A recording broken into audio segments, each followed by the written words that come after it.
lo que está pasando en estos momentos en el país, que la situación es bastante complicada cada día que avanza. Y cuánto quisiéramos, señalaríamos, que por ejemplo los problemas que atravesamos los peruanos vayan superándose poco a poco. Lamentablemente, conforme pasa el tiempo, estos se van agudizando y aparecen otros problemas en el camino. Yo quiero referirme brevemente en estos momentos a lo que pasó hace unos días en Chadín, en Cajamarca, referente a estos dos colegas periodistas que han sido retenidos, secuestrados o coactados. Póngale el término que usted quiera. Lo cierto es que impidieron que se desplacen, le retuvieron sus equipos de trabajo, pero lo más grave es que los coaccionaron a pronunciarse con un documento que los propios ronderos les habían entregado para que se desmientan a sí mismos con información propalada. Yo, más allá de lo que podría significar un atentado contra la libertad de prensa, yo quiero referirme a un atentado que se estaría comenzando a perpetrar contra la libertad de expresión, y eso desde la posición del gobierno, y me preocupa, y es algo que la verdad que pocos o casi nadie los ha tomado en cuenta.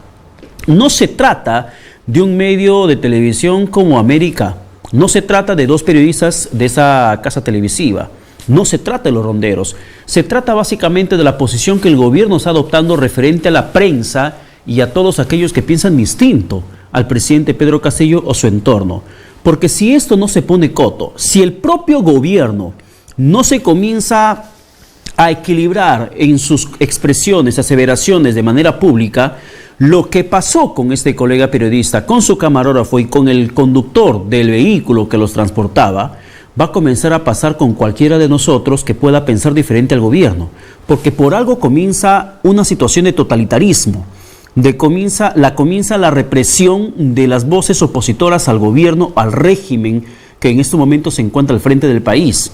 Si el gobierno mismo no comienza a medir sus palabras y evita la confrontación entre peruanos, esto va a ser una situación recurrente, porque tristemente, tras conocerse los hechos ocurridos en Chadín, lejos de marcar una posición contraria a ello, Aníbal Torres, el presidente del Consejo de Ministros, casi ha respaldado lo que sucedió, minimizando no solamente el hecho, minimizando incluso la labor de las Fuerzas Armadas y de la policía en la lucha contra el terrorismo, ensalzando a un máximo nivel a la lucha de los ronderos. Es cierto, los ronderos tuvieron un rol fundamental, preponderante en la lucha contra el terrorismo, pero quienes lideraban siempre fueron las Fuerzas Armadas y la policía.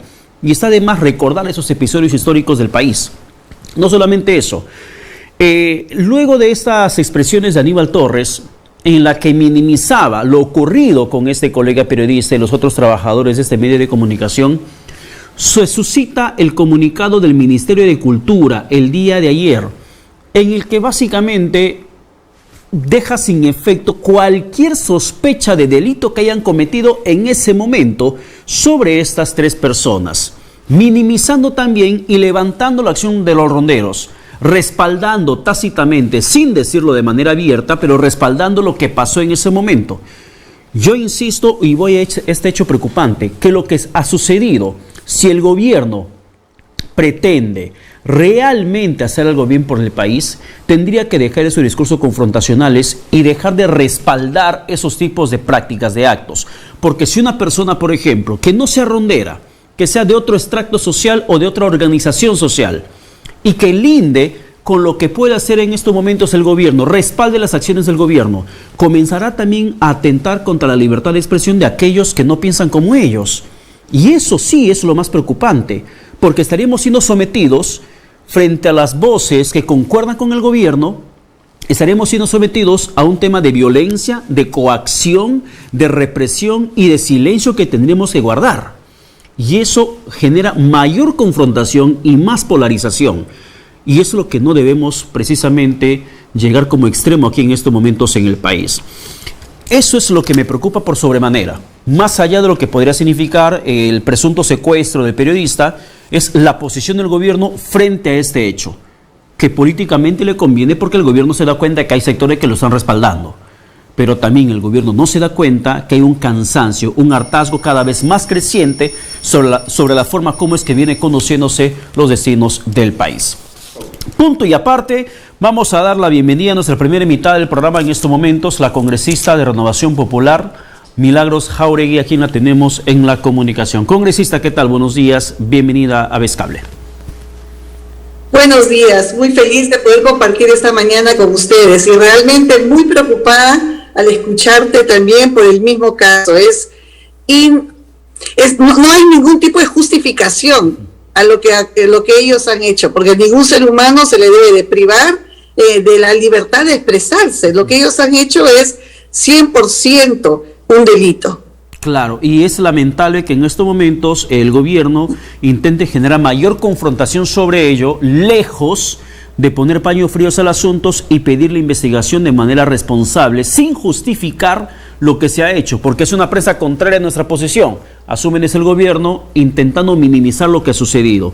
Pero, congresista, lejos de toda esta situación, esto también es consecuencia de la información periodística revelada en torno al caso de la cuñada del presidente, hermana de la primera dama, Lilia Paredes, y tratándose de Jennifer Paredes, quien había sido protagonista de esta última noticia del presunto tráfico de influencias, llevando una empresa constructora y que luego fue beneficiada con cerca de 4 millones de soles dentro de esta licitación que le otorgaron. Toda esta situación nos abre otro capítulo de presunta corrupción en el gobierno. Esto pareciera ser que ya no tiene fin. Por donde pongas el dedo, revienta la pus.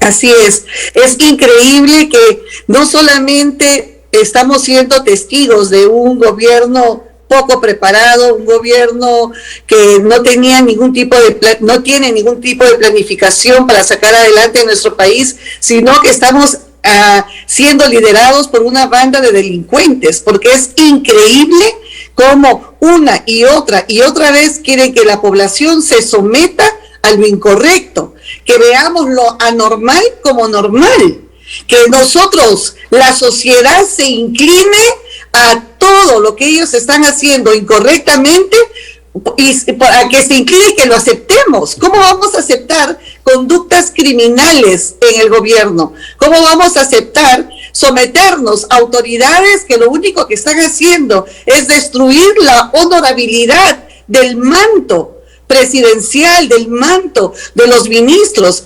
Hay un manto de autoridad sobre ellos, pero hoy literalmente están tirando abajo ese manto de autoridad porque no se puede respetar lo que no es digno de ser respetado, no se puede honrar lo que no es digno de ser honrado.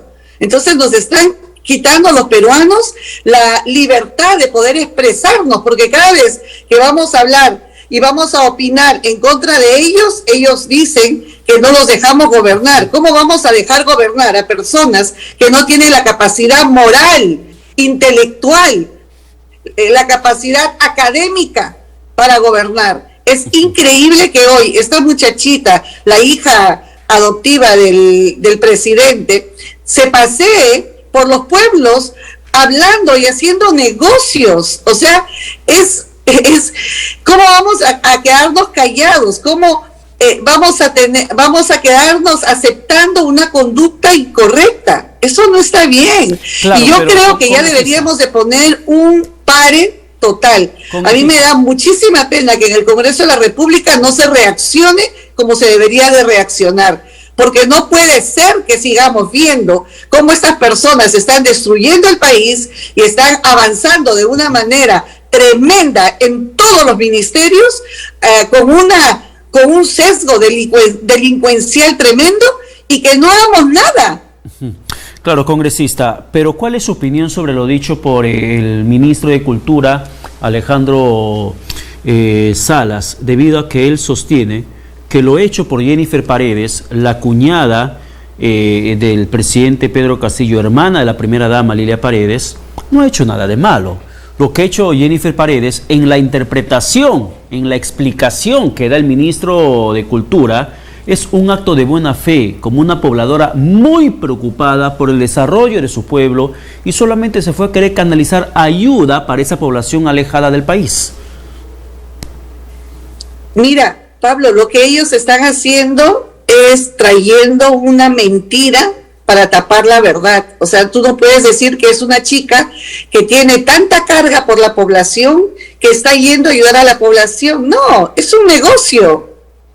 Lo que ella está haciendo es un acto delictivo, aparte que ella no tiene ninguna potestad para poder ir a las poblaciones y hacer censos, hacer encuestas, y para poder hacer negocios. Ella está haciendo algo incorrecto. Yo creo que el ministro de Cultura, como todos los ministros, lo único que hace es tapar todos los actos delictivos de este gobierno. Deberían de ser más responsables, y más bien en vez de tapar, corregir las acciones que está haciendo la familia del presidente, y poder ayudar al presidente que se deje de estar faltando del respeto al Perú de la manera como lo está haciendo.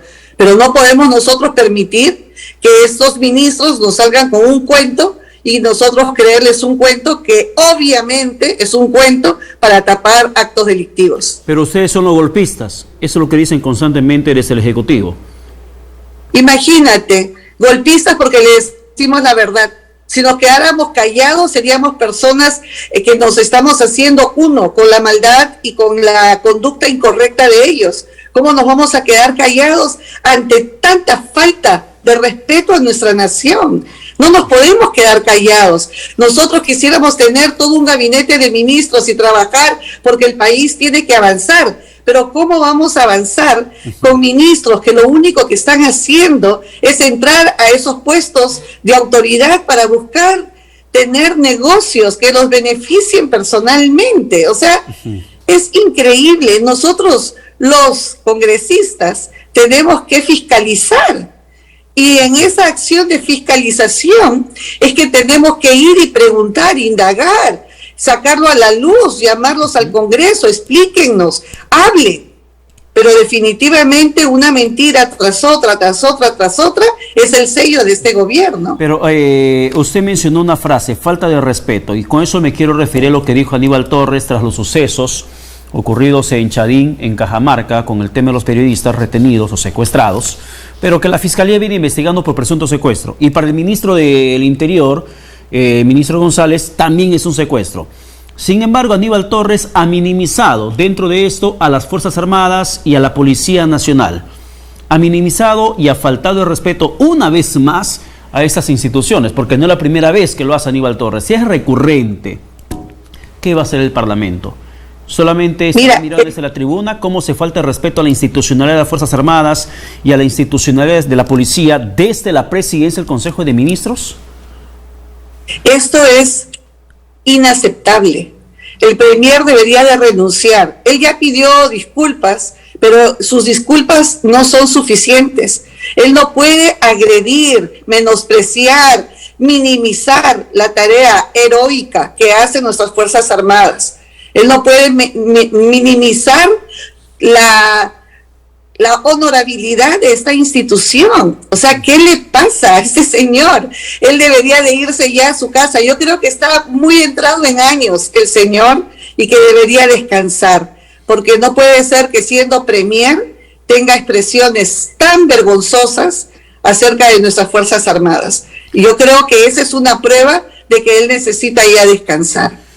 Por ejemplo, no es la primera vez que hace referencia a Aníbal Torres al tema de la policía. Lo ha hecho también en su momento un medio de comunicación en Colombia. También faltó el respeto a la policía. ¿Recuerda usted cuando se suscitaban los hechos en la protesta de Junín?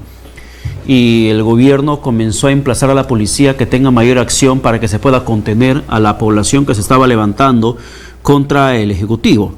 Y en esa ocasión también ha mencionado que la policía en su país no era eficiente.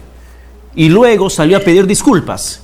Y ahora vuelve a hacer lo mismo contra la policía y vuelve a pedir disculpas. Como que la pedida de disculpas y es algo deportivo para el señor Torres. Ofende, lanza, golpea, manda la piedra, le cae en la cabeza a alguien y luego pide disculpas. Y luego da la vuelta y vuelve a hacer lo mismo y pide disculpas. Como que eso es una práctica deportiva del señor Torres. Así es. Y tú no puedes estar justificándote todo el tiempo.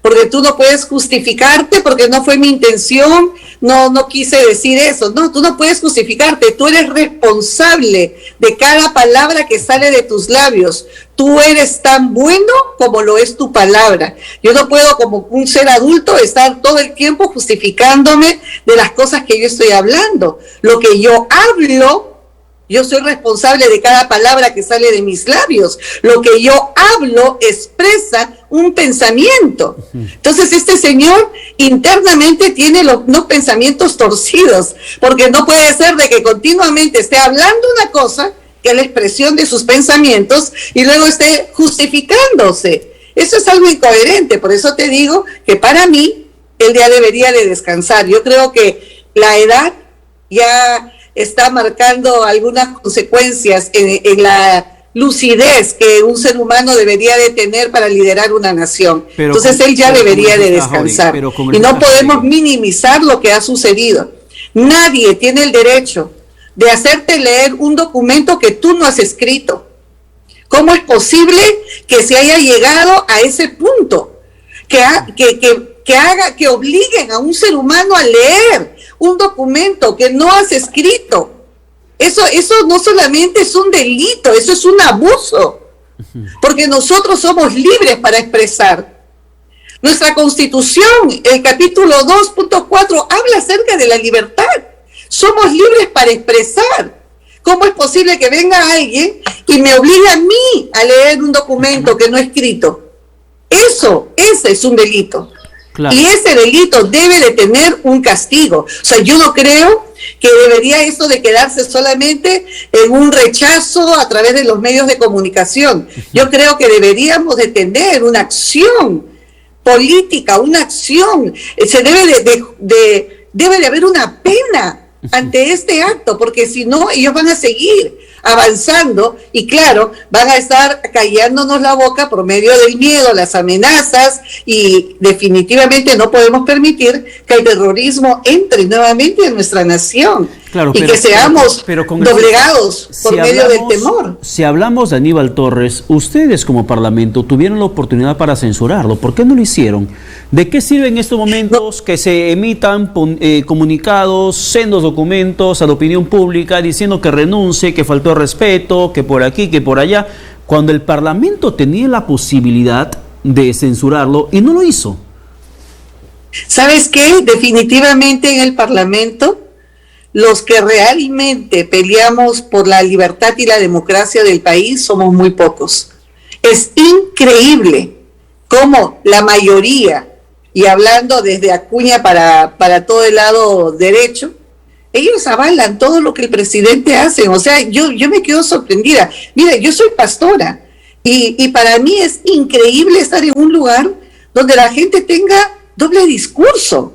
O sea, la gente tiene que ser correcta, honesta. La gente tiene que caminar bajo una línea de rectitud, la honorabilidad, la decencia. Pero hay personas con denuncias en la mesa directiva, hay personas con denuncias liderando partidos políticos. ¿Qué es eso? Esto tiene que parar. Yo le hago un llamado a la gente buena, decente, a los profesionales probos, a esos padres de familia que tienen familias correctas, a que se metan a la política. No podemos permitir que sigan en los lugares de autoridad personas que tienen denuncias. Ahora, no puede ser. O sea, tiene que haber para mí debería de haber definitivamente, para que alguien esté en un lugar de poder, debería de haber un filtro mucho más claro, ¿no? O sea, por ejemplo, deberían de pasar todos por un examen psicológico antes de ser congresistas o ministros. Deberían de pasar todos por más exámenes para tener gente decente liderando y no personas que tienen doble discurso, que dicen una cosa pero hacen otra cosa. Congresista Jáuregui, salgamos del tema Aníbal Torres, ejecutivo, vayamos al tema del Parlamento. Ayer, en Piura, Mari Carmen Alba, presidente del Parlamento, lanzó una frase completamente polémica respecto al tema de discriminación. ¿Usted lo percibe también igual? Que cuando Mari Carmen Alba refiere que el Congreso, el Parlamento trabaja para todos, para pobres y ricos, blancos e indios, es la frase utilizada y que generó tremenda controversia y hasta piden que se rectifique. ¿Usted percibe la discriminación en la expresión de Mari Carmen Alba de blancos e indios? Mira, si yo no la conocería, yo diría, pero creo que es un comentario desafortunado que ella ha hecho. Cuando uno la conoce, y ¿qué es lo que yo he visto? En realidad ella no es que yo soy íntima amiga de ella, ¿no? Lo que yo he observado es que ella es muy amigable con todos. O sea, ella es muy, muy cariñosa con todos. Ella abraza a todos, ella se ríe con todos. Es más, tiene un estilo muy, muy amigable con todos. Yo lamento mucho que haya tenido una frase tan que una frase que definitivamente hiere, porque no puede referirse a los hermanos, a nosotros los andinos como indios, porque no lo somos, ¿no es cierto? Yo soy de Huancayo, o sea, mi papá de Tarma, mi mamá huancaína, o sea, no somos indios, o sea, somos peruanos. Entonces, yo creo que la frase ha sido una frase que no estuvo bien dicha, pero ella como persona es muy linda, es muy amigable. Yo la veo más bien que se acerca mucho a tratar a todos de una manera muy cordial y muy amigable. Lo que públicamente se conoce de Mari Carmen Alba es todo lo contrario al concepto de amigable. Solamente recordemos lo que pasó con la alcaldesa cuando terminó diciendo, increpándole de forma vehemente que esa es su casa se respeta. Eso no es un tema de ser amistosa con las personas o con las autoridades. Lo que se conoce Mari Carmen Alba. Claro, pero después ella se acercó y le pidió disculpas y la abrazó y todo. Por eso te digo, son frases que ella pronuncia o de repente actitudes que ella pueda tener, que puedan decir que es de una manera. Pero lo que yo he visto es que es una persona muy sencilla, muy amigable y que siempre busca la unidad y tratar a todos de la misma manera. Bien, congresista, para ir cerrando, hay un tema muy importante que debemos abordar también, es una iniciativa que se ha presentado cuando se declara de interés nacional la modernización del Hospital del Niño. Coméntenos por favor sobre esto. ¿Qué es lo que se va a hacer de aquí en adelante con esta norma?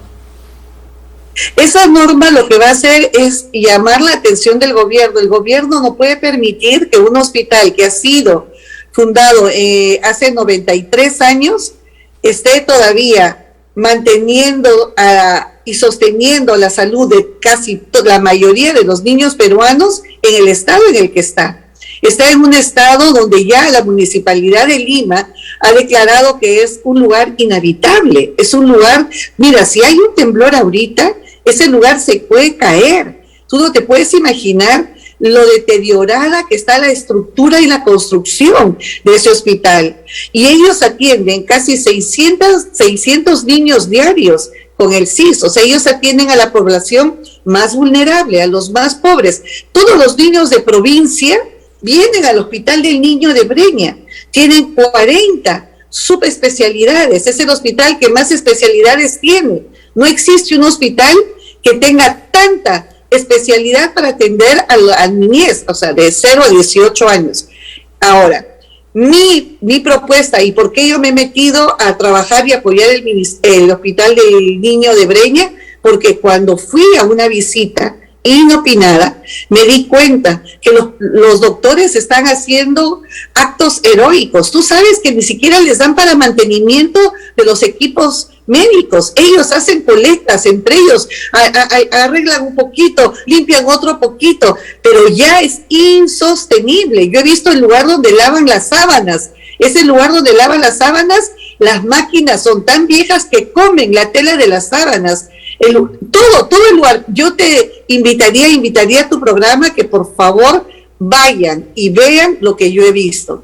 Es alarmante la situación en la que está este hospital, porque este hospital sostiene a los más indefensos, que son los niños más pobres de nuestra nación. Entonces ya hemos presentado este proyecto de ley y esperamos de verdad con todo nuestro corazón que ya este martes o miércoles y jueves, que va a haber pleno, podríamos nosotros ya presentar este proyecto de ley, que es el proyecto de ley 2320, que habla acerca de la necesidad pública de la modernización de la infraestructura y el equipamiento del Instituto Nacional de Salud del Niño de Breña. Es una emergencia nacional. Pero, congresista, para terminar, ¿no haría falta en realidad una ley para que el gobierno se aboque a la reconstrucción de ese hospital? O sea, porque esa es una política de Estado.